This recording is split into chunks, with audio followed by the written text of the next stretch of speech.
In the video catacombs of WBIR Studios sits a lone computer.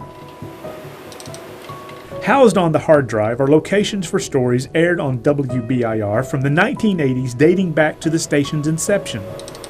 If one were to type the term wrestling into the search bar, you would be met with 3 results. 2 have very little information in the metadata. The other is a 44-second silent black and white clip from 1957 of a wrestling program presented by a man named John Cazana. If one were to research the name John Cazana, you would find a history of professional wrestling dating back almost a century. A history that has ties to the very television studio that we still use today. Professional wrestling has been notorious for either promoting or just eliminating, forgetting about the legacies in wrestling. One of the great things about the Cazana family is their name has always been alive. When anybody talks about wrestling in Knoxville, it's about John Cazana, it's about Joe Cazana, it's going to be about AJ Kazana. The legacy continues, that legacy of over 100 years in the business. It's a rare thing to find. The Cazana family wrestling legacy began in the early 20th century when John Cazana immigrated into the United States. He's from Vavusa, Greece, a little mountain town. I know that him and my great-grandmother came over. They're from the same town, so they came over separately when they were yay tall. He was a big influence in out on Kingston Pike, the Knoxville, the Greek church out there. Him and the Greeks that came over around that time congregated and helped with that. What kind of man was John Cazana? He was a Renaissance man. He could do it all. There was nothing he couldn't do. And even if he didn't know how to do it, it'd make you think he did. He was a bodybuilder. My granddad was. Teenage bodybuilder, natural. And Jim Londas, the world champion at the time, just happened to see him, I guess, at the gym or the Y or something like that. But yeah, that's pretty much, I think, how it all started. By the early 1930s, John was making a name for himself on the professional wrestling scene. There's an article I've got from 1933 that's got him wrestling in some little, rinky-dink podunk town in Virginia. An entrepreneurial spirit, John Cazana had his hands in many businesses around Knoxville before finally landing on promoting professional wrestling. It wasn't necessarily straight from being a wrestler to a promoter. He dabbled in restaurants. He did photography. He did all kinds of stuff. As a matter of fact, at one time, he owned a part of People's Studio, which was uptown on Gay Street. The Gaslight was the restaurant that he owned, and it was also up there on Gay Street. But as far as the getting into the wrestling thing, his brother, George Cazana, was the wrestling promoter locally here in Knoxville. To put it, I guess, out there short and sweet, he got it from his brother. He bought his brother out. And from that point going on, it just became, John Cazana Productions. Wide World of Wrestling began airing on WBIR in the 1950s. It followed the Wild World of Sports. So that was where the name came from. What a block put together. Before Tennessee sports had the powerhouses we have today, John's shows gave Knoxville residents something to rally behind. UT wasn't on TV every week back then playing football or basketball or anything like that. We didn't have the Tennessee Titans. We didn't have the Carolina Panthers. We didn't have all the stuff we have now. Didn't have the Atlanta Braves. So wrestling in the South was your hometown sports team. And that's John Cazana was the owner, the manager, and he was the guy that put it all together and pulled all the strings. John Cazana Productions presents The Wide World of Wrestling. Good evening. It's 6:30 and time for The Wide World of Wrestling. I'm John Cazana along with Jim Hess, inviting you to stay with us for the next 1 hour. The governing body of wrestling territories at the time, the National Wrestling Alliance, came calling. And with them, the Wide World of Wrestling was under a much larger umbrella. Back then, being part of the National Wrestling Alliance was like, it was gold. And you stop and you think about all the talent and all the territories that were NWA. You had Mid-Atlantic, you had Southeastern, you had Florida, Alabama, Georgia Championship Wrestling. You had every territory known to mankind. But with my granddad being part of the NWA in little old rinky-dink Knoxville, Tennessee was pretty cool. Into the rope goes Gilbert. Body flip. Look at him. here. Going to be reversed on him. 2, 3. Being part of the National Wrestling Alliance allowed John the ability to import talent from other NWA territories. I always, remember going out there and seeing these larger-than-life characters, from guys like Bearcat to where my first memory that I remember of Andre the Giant was at the Jacobs building at Chilhowee Park, and he was an incredible sight back then. Plus, all the wrestlers that my granddad, had a hand in actually developing, I guess, is what you'd call it today. But he would give them their big break. I mean, guys like your Ron and Don Wright, your Whitey Caldwell, and a really, really young Jerry the King Lawler. Now I want to ask you another thing. I want to know how you run this TV show here. We got 2 opponents out there that want to wrestle us, and you make me get in the ring with an idiot like Tommy Gilbert. Would you like me to explain it to you? That man is crazy. All these fans know he's crazy. Any man that What are you running for? Having such a stacked roster, the fans came out in droves to see the shows. These guys and gals would come to the shows, and it would be, it would be an outing for them. We had to watch too for the fans. We let people in to watch this. We had to keep them away from the wrestlers too. That was another one of our jobs. The wrestlers all arrived in the same car. They arrived in the same car. We had to make sure we had the back door open, if you remember down here where they could come in the back door, because the fans would be all over the place outside. And waiting probably an hour or so before the door opened to let them come in. Yeah, they got worked. At one time a lady fainted out there. I remember that. Scared us to death. She got so excited. She fainted, just out of the chair, down in the floor and flopping, Most of the time, it was all good fun. But according to wrestler Don Wright, sometimes it could get dangerous. They jumped us one night going to the ring.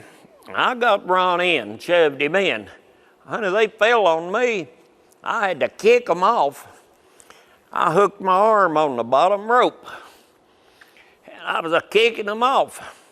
And a cop ran over and grabbed me right there in my leg, and old boy had it. He had a blame knife up trying to stab me. That cop was holding my leg. He stabbed me right here in my blue jeans, slid them all the way to my loafer, went inside my loafer and cut my leather loafer off, went through the leather on my big toe, through the big toenail, and brought the blood out. Aside from running on WBIR and eventually on WTVK, John Kazana's live events at Chilhowee Park consistently drew a large portion of Knoxville's population. Look at the attendance drawn in, say, Chilhowee Park Amphitheater, when he's drawing 5,000 people, and the population of Knoxville proper might have been 40, 50,000. He's drawn 10% of the population of the city to the matches every Wednesday night, without television for some periods of time. Unheard of. Ron and Don against Whitey and Les Thatcher set attendance records at Chilhowee Park, still in effect today. They outdrew all the big name acts that came and played Chilhowee Park in concerts, and they'll never be broken. Even terrible weather conditions would not stop John's faithful fans from seeing the action. The famous story is they're there one Friday night, and John comes in, it's raining, and he goes, "We're going to have to cancel," because there was something else in the Jacobs building that night. He said, we're going to have to cancel. And Whitey is laying across the lockers and can see out the window. And he's looking out the window and he says, "John, you better go look at the gate before you cancel." So he goes out and looks, and they're lined up down the street to see Ron and Don against Whitey and Les. And there was over 4,000 people sitting there that didn't walk away, didn't leave, didn't cover up. They wanted to see what was going to happen. They ran, they put the main event on second or third so that people could see it. And I've heard the story from 3 of the 4 men that were in the ring. They said it was raining so hard they had to turn like this just to see where the other guy was at. To show his appreciation for the thousands of fans that frequented his shows, John Cazana always made sure to give back to the community that helped make Wide World of Wrestling a success.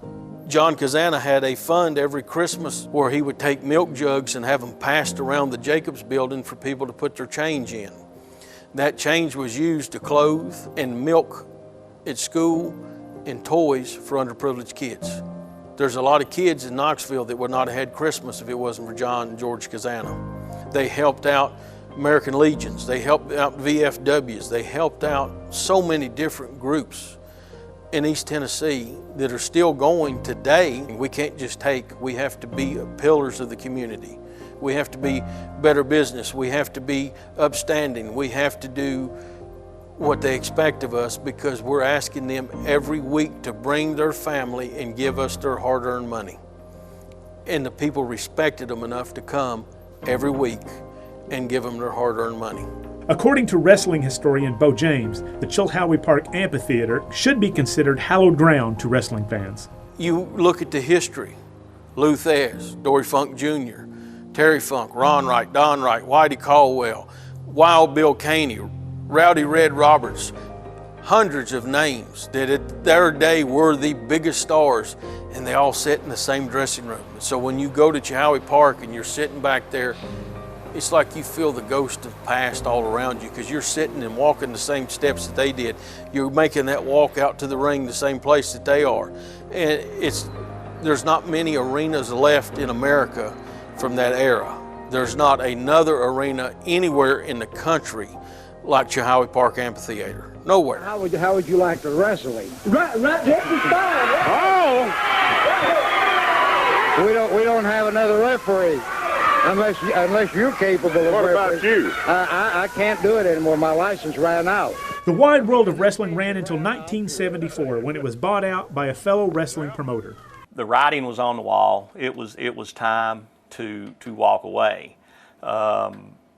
A gentleman by the name of Ron Welch, everybody knows him as Ron Fuller, he, bought the territory from my granddad. I want those people out there at home to hear the stud. He had come into Tennessee on vacation with his family, and he happened to cross my granddad's show on television, and he just scratched his head and couldn't figure out why my granddad had such a great following with such a crappy television show. Really is kind of sort of how he put it, and he said, no disrespect or anything, but it wasn't what he was used to coming out of Florida. So he got together with my granddad, and Ron will tell the story, and I've heard it from him a couple of times. He came in, met with my granddad. My granddad took him out on his boat, which was a paddle wheeler on the Tennessee River, and he took him right up the river, right past Neyland Stadium, to this remote place, I guess is how Ron would call it. Ron said, he said, I thought I was going to be left for dead, But then we got to talking. Your granddad told me what he wanted for the territory. And he said, I know I paid too much for it, but he said, I knew I had to have it. And he said, I also knew that it was a moneymaker. And it was. So that's kind of how that came about. Here we run out of time. Bye-bye.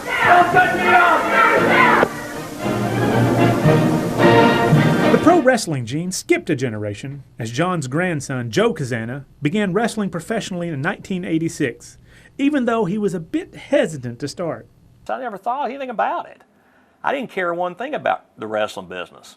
But when my granddad passed away, it was kind of like these guys were filing through at the funeral home. And I can remember speaking with Ron Fuller, and he was kind of the one that kind of prodded me into it. And I told him, I said, I really never gave it a second thought. I didn't want to become a pro wrestler. And he said, I tell you what, he said, I will call the local trainer and I will try to get you together with him. Fuller kept his word, and Joe started training. I can remember first couple of classes, I mean, it was one of the hardest things I'd ever done. Don't let anybody tell you that getting into pro wrestling is easy, because it's not. Back when Dad trained, you got beat up.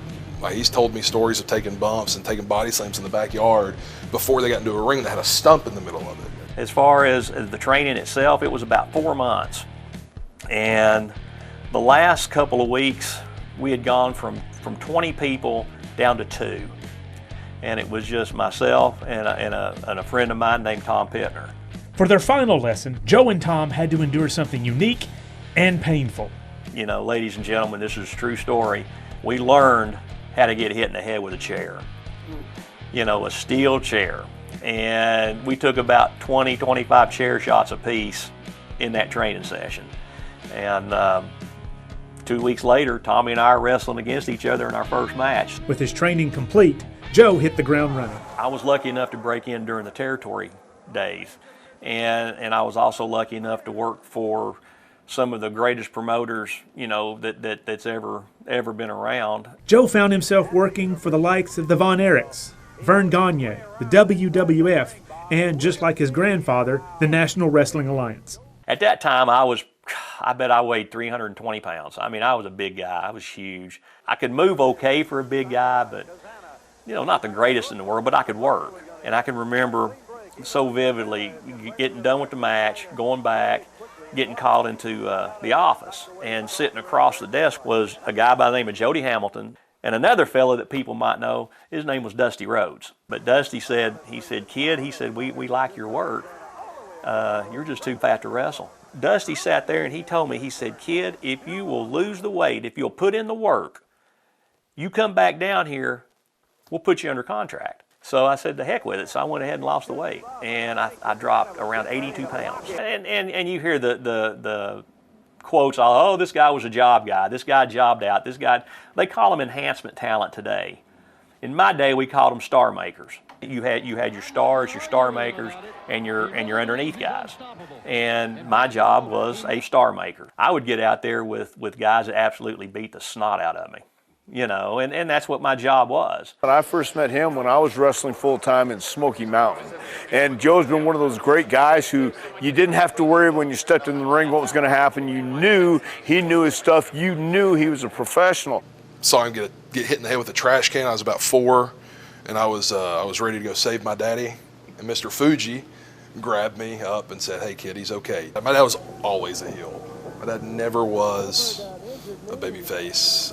Maybe once or twice, you know, at his shows or his retirement show he was, but just watching him get the reaction from the crowd, you know, getting booed, getting beat, all that good stuff. And I would go out there and I would have the matches with you know, the Rock and Roll Express or Steamboat or some of these guys. It would be a give and take match as opposed to all give and me take, you know, that kind of thing. We don't see eye to eye a lot of times. Yeah, hey, look here. Tell me, Ricky. Yeah, you like that, didn't you? And I think I made a living on wrestling Ricky Morton and Robert Gibson. Well, I made a living by kicking them in behind. No, I'm just kidding. But see, Joe, in our days, everybody was great. Everybody had a job. Everybody had something they had to do to make it for the main event. You know, I had a great run with Ric Flair, you know, us in the Midnight Express. So it took people like him to make us who we are. And I really appreciated that. Everybody really, you know, kind of got along with each other. And, you know, from your Ric Flairs all the way down to myself or even the really younger guys that would come in and put these other guys over, you know, like they did. It was a fun time. And being a pro wrestler in the 80s was probably the greatest in the world. Taking a page out of his grandfather's book, Joe resurrected the wide world of wrestling in 2017. Bringing back the wide world of wrestling, it just made sense. It was my family's, you know, heritage. It was my family, you know, that's what put food on the table for my family. Kyle, about 20, 25 seconds. I'll give you the countdown from 5. To be perfectly honest with you, as much wrestling as I'm doing now, I don't have any desire to do it all the time. But when I'm doing it, it's just like I'm home. I loved your colors, by the way. That's beautiful. Oh, you like the red, white, and blue? Oh my gosh. It was always, you know, John Cazana Productions presents the wide world of wrestling. It's Joe Cazana Promotions presents the wide world of wrestling now. Joe even modeled his championship off his grandfather's. My belt, it's basically the same. Difference on top is I don't have NWA, I've got JCP. Going off a single old photo, some guesswork had to be done on the designs.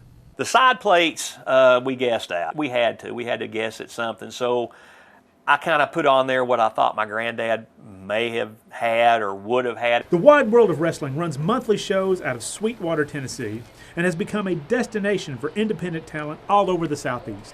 The following contest is scheduled for one fall. Especially in this part of Tennessee, it is a perfect opportunity to go out there and know it's going to be ran professionally. It's going to be ran by people who understand what it's like to go through it as a young person in professional wrestling. But Joe Kazana Promotions especially, with Joe's temperament and his way of approaching things, it will help that person gain confidence and help him along the way. Joe's son and third-generation wrestler Andrew AJ Kazana hopes to make the company as diverse as possible.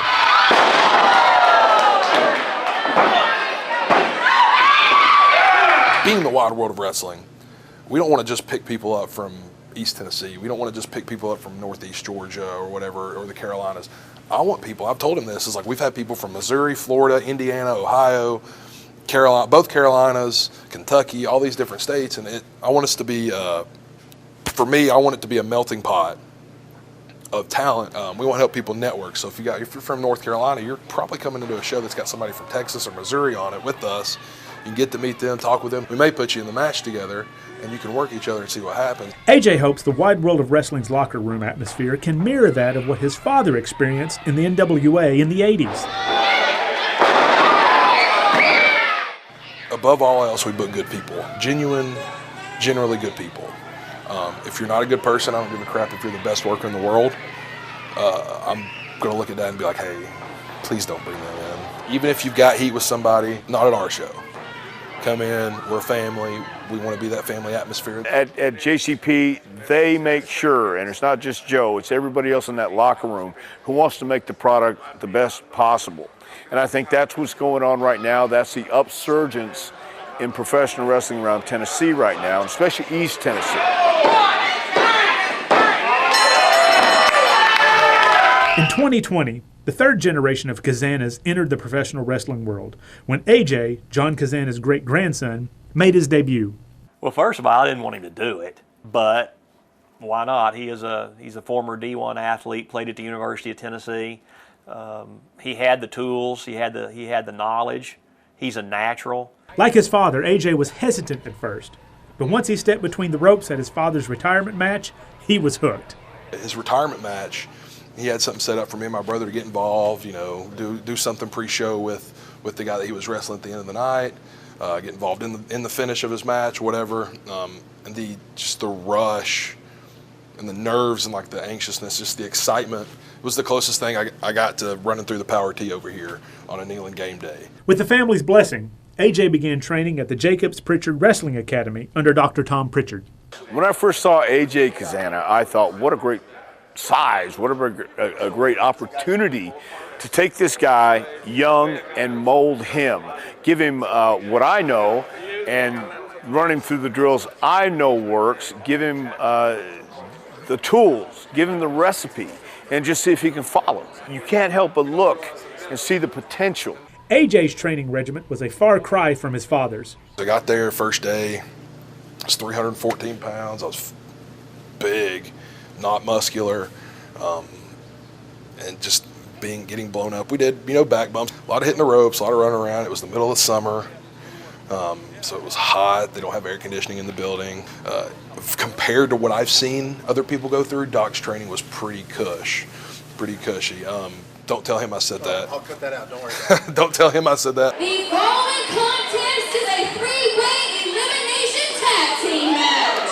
But training with Dr. Tom was the greatest experience I've ever had in my life. The way he sees things, the way he teaches things, he can individualize for a person but generalize in the same time. And now he's become probably like one of my, I would say, closest confidants in professional wrestling. Modeling his attire after the wrestlers of old, AJ adopted his wrestling style to match. I'm a big burly dude, and I look like Ole Anderson and Arn Anderson and like Tully Blanchard, those guys that are just big, meaty guys. We are here for gold, we are here for glory, and we are here to make our violent intentions known. And then my wrestling style, I don't flip. I've seen people break femurs doing flips, and I will not do that. I'm not saying I can't. If I wanted to, it could probably happen, but there's no need for it. I can stay on my feet and do that old school, work a body part. What the hell do you want? I don't have a gimmick other than like I'm a third generation guy. I'm just here to beat your face in the ground and win a match. It's a pretty good fit right now for me until the wrestling world embraces that old school mentality again. Going by the nicknames such as the Body Guy and the Rookie of the Century, AJ has also adopted the moniker of the Legacy, and according to him, it's a perfect fit. It's like, let's see, I need something that engulfs and embodies the multi-generational facet of our family, the fact that we've been around for almost 100 years in professional wrestling, but that I've not heard before. So I'm a legacy of professional wrestling. This is what I feel like now, especially I was meant to be.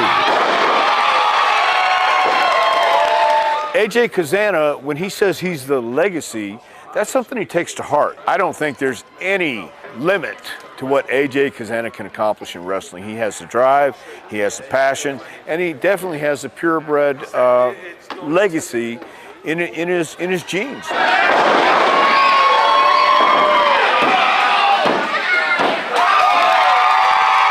It is in his blood, it is in his genes. And AJ Kazana can accomplish any goal he sets his mind to, and he has the physical ability, and he has the mental ability to pull it off. He has far surpassed anything that I ever did in my first year. The kid's 6'2", he weighs 298 pounds. I mean, he is what he says he is. He is the legacy. I mean, he's working for the National Wrestling Alliance of 2022. And I can't be any more proud of that. The following match is one fall with a 20-minute time limit. Introducing first, from Knoxville, Tennessee, weighing in at 292 pounds, this is the Legacy, AJ Kazana. You know, it's interesting because a lot of guys come to us by sort of working their way up literally from the bottom. AJ was working ring crew. I would see him around. So I got to know his face. I got to know him a little bit as a person. And suddenly there he's booked in a match, you know, what we call a dark match. You know, it's like where we usually put the young guys so you can get a look at them and see how they work in the ring and whether or not they get over with the crowd. And I remember watching his match. It was in Oak Grove, Kentucky, and I called one of our guys the next day and I said, man, that guy really impressed me. And that was the first time I'd sort of put the pieces together. Oh, that's the guy I've been seeing, da-da-da-da-da. As soon as I saw him in the ring, I thought, this guy's got a future with us. And he's been in a long-standing feud with another guy who also came up the same way. His name is Mims, also from the general same part of the world. And his opponent from Clarksville, Tennessee, weighing in at 262 pounds, this is Big Strong Mims.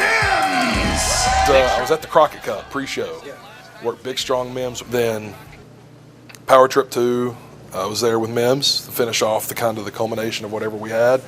But apparently that first match of the Crockett Cup was, they loved me and Mims in the ring together. They loved our chemistry, loved the look. So we wrestled 4 times since then.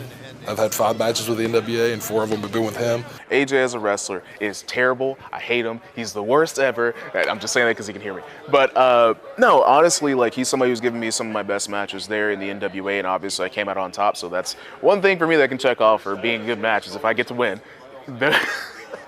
Because, hey, who doesn't like winning? Who doesn't like having their hand raised after the end of the match? But honestly, we've had those hard-hitting, physical matches that you look forward to see from the NWA. If anything, he's been somebody that's helped me with one of my goals, one of my big goals here in the NWA, which is to bring it back to that old school style, that style of NWA that they were famous for during the territory days, during the 70s, the 80s, of having those hard-hitting physical matches where, you know, it's kind of giving us a reset on wrestling. We're really doing it out there. For the big strong slam. He's got it.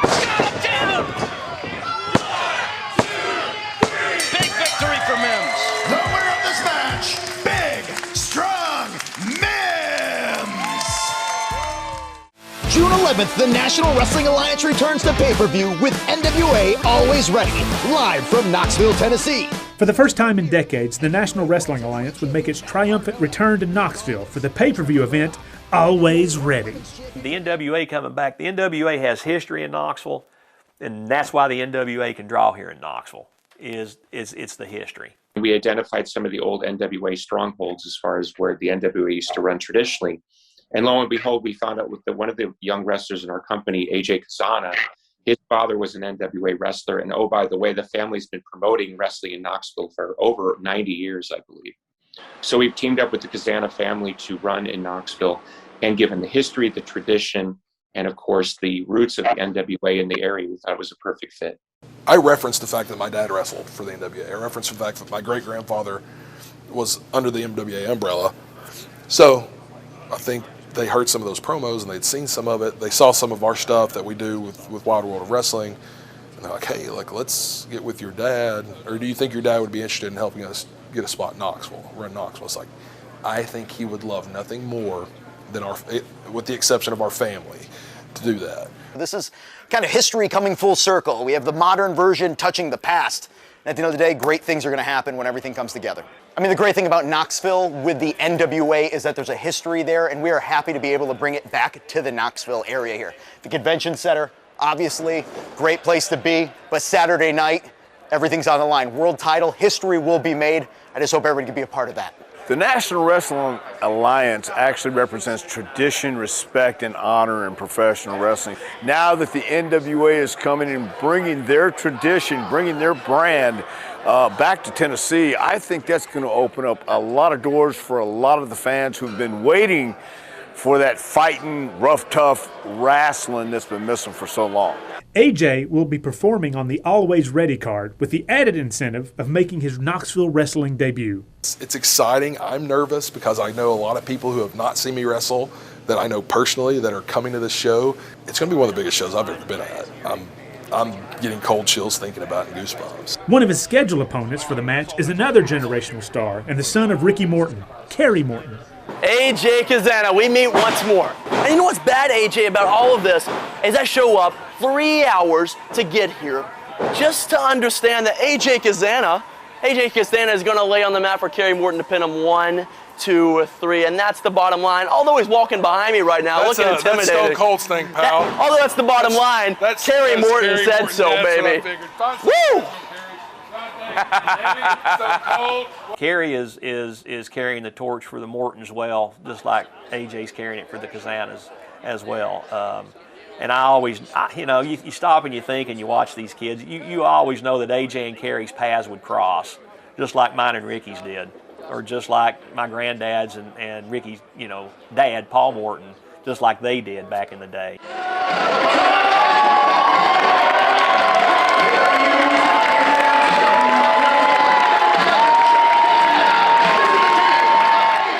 I like the kid. I don't have any problems with him personally, but when I look at his path and I look at my path, knowing my dad was a fall down man, my dad did put Ricky over, and I love Ricky Morton to death. I would short of take a bullet for Ricky. I think there is a rivalry. There will be a rivalry. I've got rivalries with everybody. I hate everybody equally, especially the generational kids, because I want to be the best generational wrestler to come through the NWA or professional wrestling in general. And I know that's a huge mountain to climb, but that is the ultimate goal.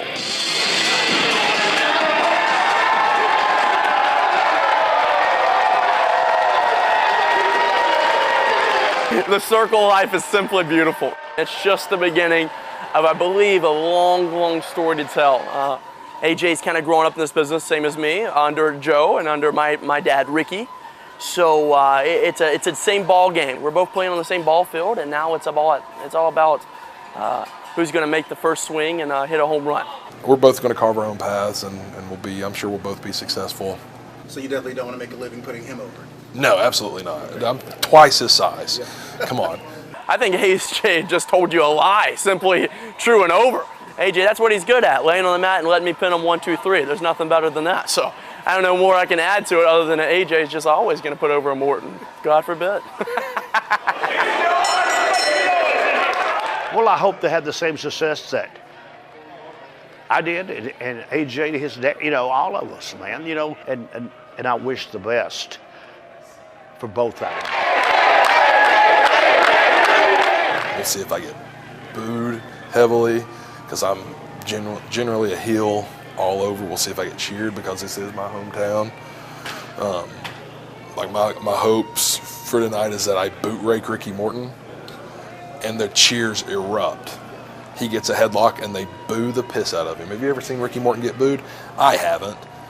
And that's my goal, is to see something that is so just asinine to even think that the one half of the Rock and Roll Express, NWA 9-time World Tag Team Champion, could get booed. But I think we can make it happen tonight. So I'm just excited to see the reactions. I'm just excited to go out and experience Knoxville wrestling, man, for the first time.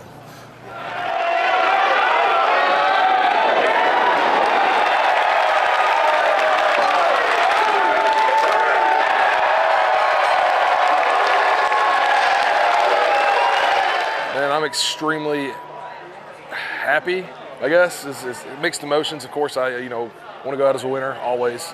I want to go out and win.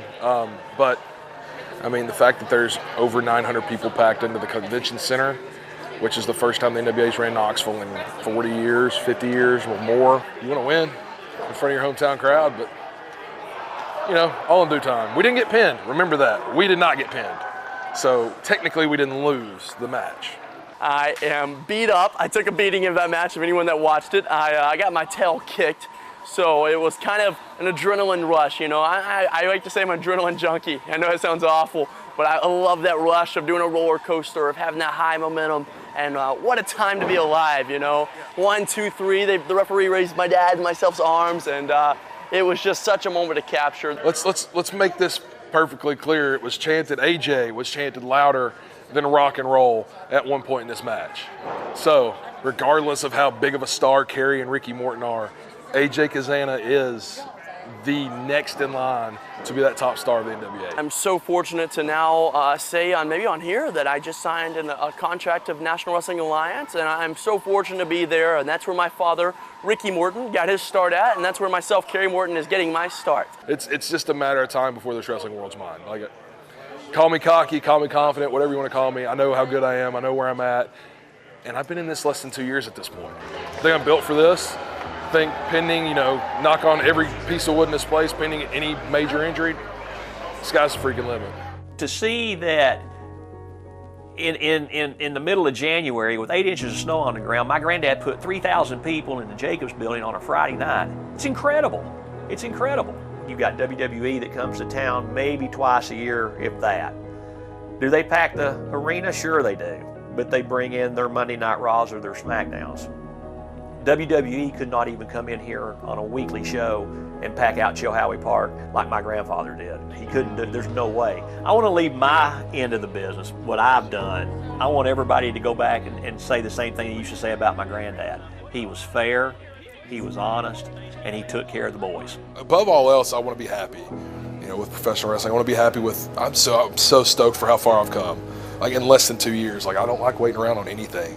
So the fact that I'm here in less than 2 years, I've had the opportunity to be a lot of places that I probably shouldn't have been, and that it's looking back at the short time and the hard work that we put in. It's like playing football. If you've ever played sports, it's like leave everything you've got on the field because you never know what's going to be your last.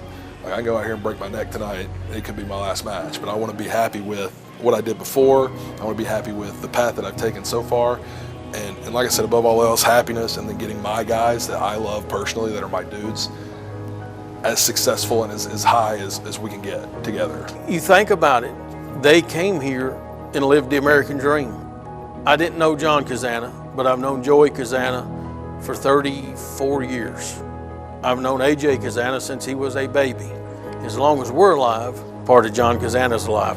That's why I want to make sure the truth is told, and I want to make sure it's out there for generations to come.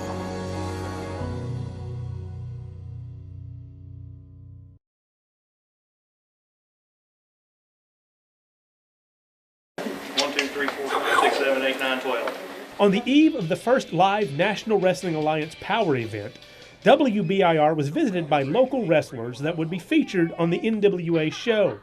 Among them was AJ Kazana, whose great-grandfather held weekly professional wrestling programs at WBIR from the 50s to the 70s. AJ would be doing a live segment in the very studio where his great-grandfather called matches all those years ago. I got some chills going through my body, just the 90 years of professional wrestling in our family that's existed has come through here. So it's always, it's the little things, man. Tell me about all of your accomplishments. All of my accomplishments, I've played football at the University of Tennessee. I am a third-generation wrestler. That's my pop right there. So the John Cazana legacy lives on through AJ. In the 6 months since he last competed at the Knoxville Convention Center, AJ has wrestled for championships in the NWA and is now teaming with Anthony Andrews in the tag team known as the Country Gentlemen, a name that fits Cazana well. You just got to be able to take care of business, but also dial it back and be a gentleman to people of all nationalities, races, sizes, whatever. Like, just got to be a good person. And you got to be country, have a little twang in your voice, have a little drawl. You know, I love biscuits and gravy. I'm dying for some biscuits and gravy right now. Another huge milestone happened for AJ since his last match in Knoxville. He has signed a contract with the NWA. Piece of paper is a piece of paper. It was the phone call from Pat Kenny and Billy Corgan that was like, hey, we're going to offer you. We'd really like you to be a part of it. And to have an opportunity to be alongside those guys, the Trevor Murdochs of the world, the Tyruses, Aaron's, like those, like, to be a part of the company that they're a part of is definitely a huge step. For me, it's a huge goal accomplished, but it's just the tip of the iceberg. The NWA, get your mom out the field and get your daddy out the kitchen, because the National Wrestling Alliance is what y'all been missing. NWA wrestling fans, Knoxville, Tennessee,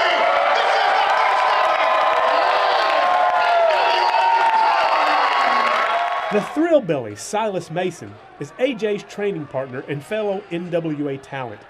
He was able to tell early on the championship potential that AJ possessed. Actually, I'm gonna just, be real for a second. The first time whenever we were in training at Doc's, we were doing this, there's this drill called 5x5. And he shoulder checked me, and he challenged me. You're right, and I'm like, this guy must be an idiot. Well, yeah, but he also has the heart, and he has that fire. You got that dog in him. You gotta have that dog in you. And that's like, out of the two people in that class, I was like, AJ's probably gonna be one of them who makes something of himself in this business, because he has size and stuff like that. And dude, he's only been doing this for like 3 years. For the Power event, the Country Gentlemen will be competing for the NWA United States Tag Team Championships against the Fixers. Introducing first the challengers. They are the legacy AJ Kazana, the thoroughbred Anthony Andrews. They are the Country Gentlemen. Man, there's always butterflies because you always want to be at the top of your game. You always want to be able to perform at the highest level possible in front of everybody. It does mean it does mean a little bit more going after the United States Tag Team titles. It does mean a little bit more doing it with Anthony. It means a lot more doing it in Knoxville. Man, this is my home, but being here competing for titles means I'm moving in the right direction.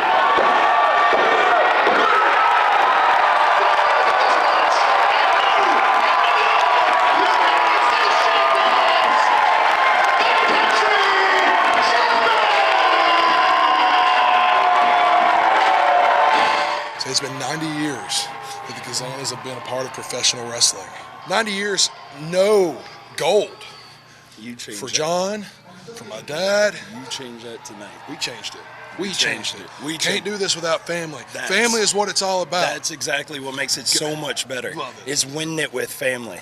I used to watch wrestling with my dad. I loved it. That's the entire reason that I love it. And tonight, winning it with family, that's what makes it fun. Man, I'm going to tell you something. AJ and Anthony winning those United States Tag Team Championships, man, it's incredible. Of all places to win the United States Tag Team Championships, Knoxville, Tennessee, my hometown, his hometown, the town that John Cazana built. And he'll never admit it, but I'll say it. He sat down, he put his head in his hands, and I know he was shedding a tear or two because he knows that his grandfather and his great-grandfather were watching him from high above. Flair used to say, with a tear in my eye, well, I'm going to tell you something.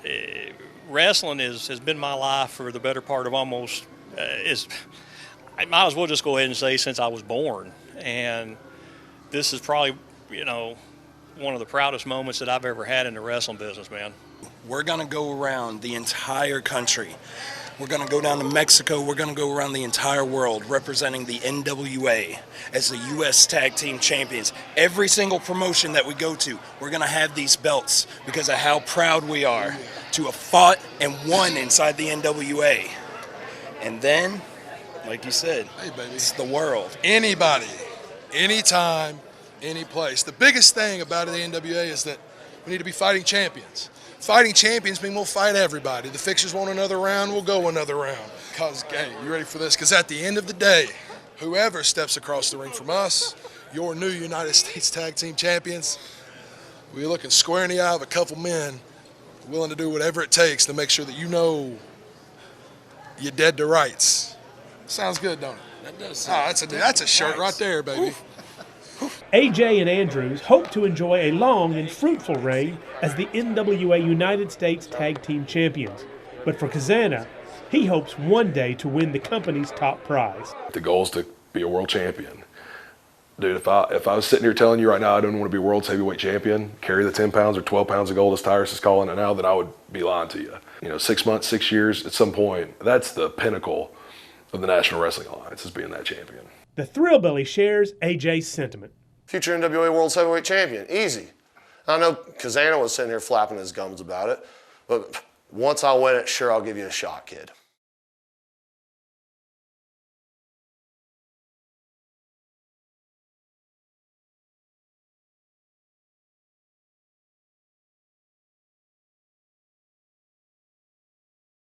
First and foremost, thank each and every one of you guys for being here tonight, man. I really appreciate it.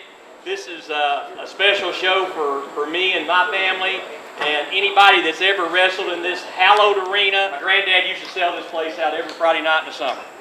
4,000 people in this place. And whether we've got 4 or 4,000 tonight, we're going to kick everybody's ass and we're going to show them why we do have the best company in East Tennessee. And I can't think of a better crew of guys to come in here and do this with. So, applaud each and every one of them. The following contest is a tag team match, and it is scheduled for one fall. Joe Cazana is continuing his grandfather's legacy. So the cool thing about it is it's a beautiful night.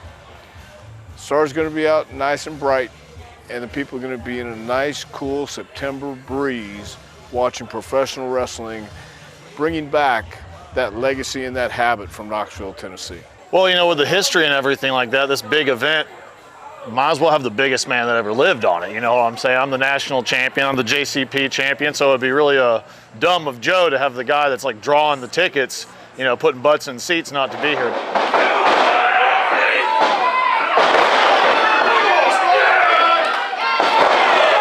Surreal, I think is probably the right word for it. I mean, this is where my trainer wrestled. This is where my dad's wrestled. It's just like a lot of legends that's walked the same dressing rooms I just were in, wrestled on this place. It's a nice little concept. It's a nice little throwback, a little homage to my great-grandfather, and I'm excited to be a part of it. It's cool. Historically speaking, it's real cool. The last time we talked, you just won United States Tag Team titles.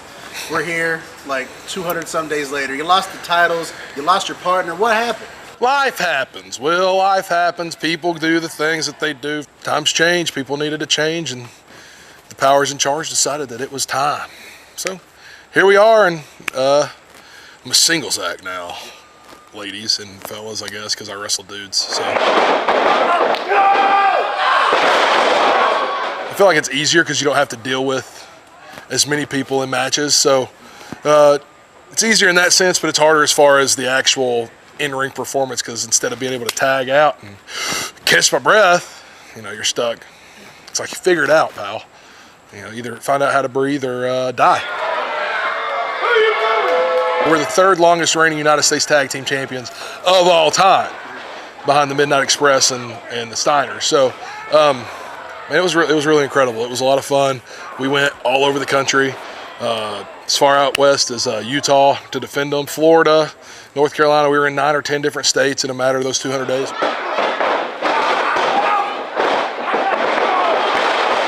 Went to France, Netherlands, got to wrestle at Pro Wrestling Holland, It was an experience. It was at this nice little like club, almost little concert venue, stage. It was probably about 150, 200 people, standing room only, bar. They're all drunk, hammered, embarrassing themselves. But man, it was cool to go over because I'd gone over and I do the little the bull thing, and I get my entrance. I walk out.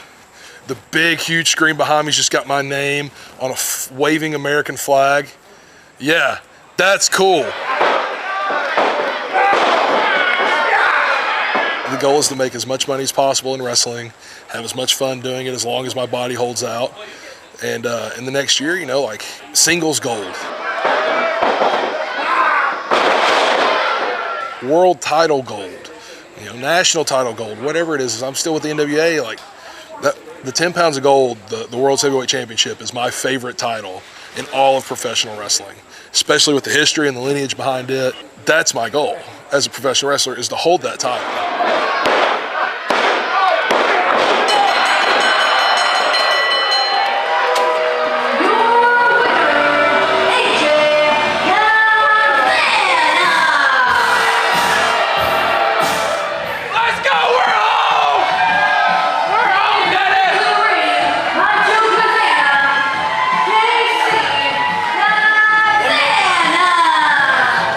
Been doing this for about 3 to 4 months. It's definitely a big weight on my shoulders to carry the Cazana name. It's really cool to have a little brother that's in the business that I get to go train with. And training with him, there is that sibling rivalry. We're both athletic competitors. We've both played high-level football. It drives me to be better. It drives him to be better. And then it kind of gives me a throwing dummy whenever I want to throw something around. You know, it's cool to see his progression because he's way better than he should be at this point. Cameraman, look at the most handsomest man that ever lived. That's right, that's me. Me, Kerry Morton, the uncrowned champ, Daddy. Tonight I am wrestling Kerry Morton. Apparently he calls himself the heavyweight now. I've asked my dad for this match. I wanted to do this match. I just feel sorry for him. Genuinely. I just feel sorry for the kid. You know, he wants to get good. He wants to get a big push in this business, right?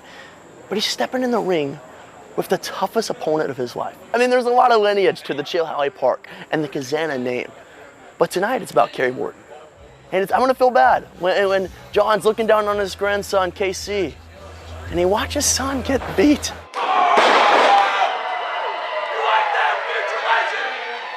I was once in his shoes. I was once the young kid in the locker room. I was once the young boy in the back that all he wanted to do was just get an opportunity. He just wanted an opportunity to show out there and showcase what he's capable of doing. And that's what Casey's gonna do tonight.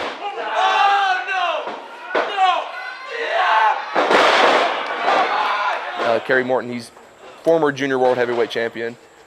No, later down the road, he might have the 10 pounds of gold. Who knows? I'm not gonna be the one to take it from him. So that'll be hopefully a dream scenario for me. I would love to do that.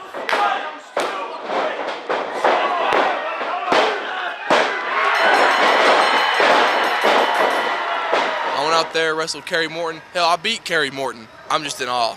It feels great because you can feel all the legends, all the talent, everybody that's wrestled there. Let's go, baby! What was it like having your dad out there with you? It's amazing. And Kerry had Ricky out there with them. It just, you feel the history between them two, having that history back in the day. And me and Kerry starting what we have. It's going to be a fun ride with it, let me tell you.